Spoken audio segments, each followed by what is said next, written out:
घोसी से समाजवादी पार्टी के लोकसभा सांसद राजीव राय इस वक्त बातचीत के लिए हमारे साथ मौजूद है। सर, कांवड़ यात्रा की शुरुआत होने जा रही है, उससे पहले खास तौर पर पश्चिमी उत्तर प्रदेश की बात करें, मुजफ्फरनगर की बात करते हैं तो जिस तरह से बवाल छिड़ा हुआ है वहां पर किस तरह से आप देखते हैं? क्योंकि पिछले साल भी नेम प्लेट को लेकर खूब विवाद हुआ था, मामला सुप्रीम कोर्ट तक गया था और सख्त टिप्पणी सुप्रीम कोर्ट की ओर से की गई थी। आपने सवाल का जवाब दे दिया। सुप्रीम कोर्ट ने सख्त टिप्पणी की थी। जो मैं हमेशा से कहता रहा हूँ, ये नफरती सरकार, नकारी और निकम्मी सरकार के पास एक कैलेंडर है।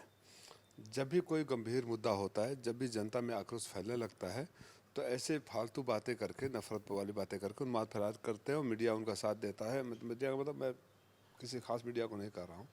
और डिस्कशन का, डिस्कोर्स का डायरेक्शन बदल जाता है।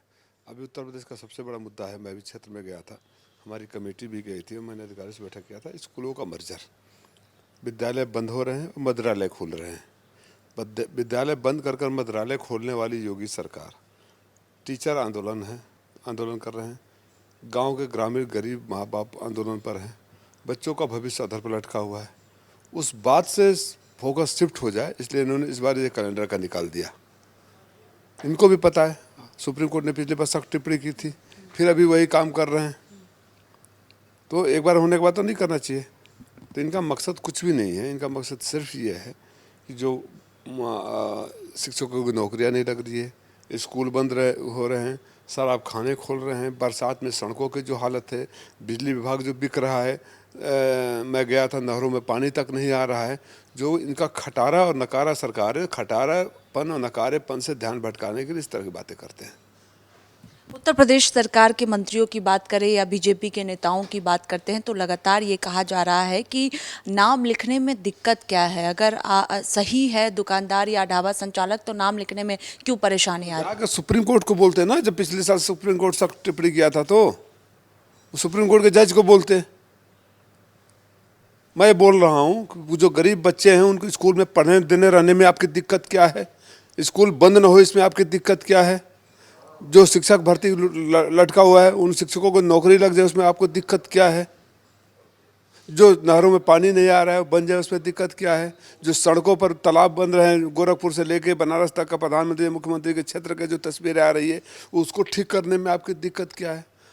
इस सरकार की दिक्कत ये है कि जनता के होने वाले दिक्कतों से ही ध्यान जनता का भटकाने की कोशिश करती है, जो अब एक्सपोज हो चुकी है। और 1 साल बाद, 1.5 साल बाद जब चुनाव होगा तो यही लोग उस सड़क उन्हीं गड्ढों में नजर आएंगे। ये भी आरोप बीजेपी लगा रही है। उत्तर प्रदेश के मंत्री ये लगातार कह रहे हैं कि समाजवादी पार्टी एक धर्म विशेष को समर्थन करती है, इसीलिए बौखलाकर ऐसा बयानबाजी कर रही है, जबकि कांवड़ियों को लेकर सरकार की पूरी तैयारी है, पुष्प वर्षा भी की जाएगी और पूरी तैयारी भी व्यवस्था की जा रही है। इन नफरती चिंटुओं का जवाब देना कोई ज़रूरी नहीं समझता। मैं फिर पूछ रहा हूँ, हर पत्रकार साथी से पूछता हूँ, आप अपने दिल पर हाथ रखकर स्वयं पूछिए, कब इन्होंने कोई सकारात्मक बात, विकास की बात, नौकरी की बात, अमन चैन की बात, समृद्धि की बात करी होगी? इनकी दिक्कत यह है कि इनको जनता के पास बताने के लिए कुछ नहीं है, जनता को दिखाने के लिए कुछ नहीं है, जनता के सवालों को जवाब देने के लिए कुछ नहीं है। अपने दिक्कत से ये दबे हुए हैं और इसमें लोगों को मरवा रहे हैं। सर, एक और आखिरी सवाल है। बिहार में चुनाव होना है विधानसभा का, उससे पहले जो है वो सियासत देखने को मिल रही है। सैनिटरी पैड के पैकेट पर राहुल गांधी की तस्वीर है। बीजेपी कह रही है कि महिलाओं का ये अपमान है।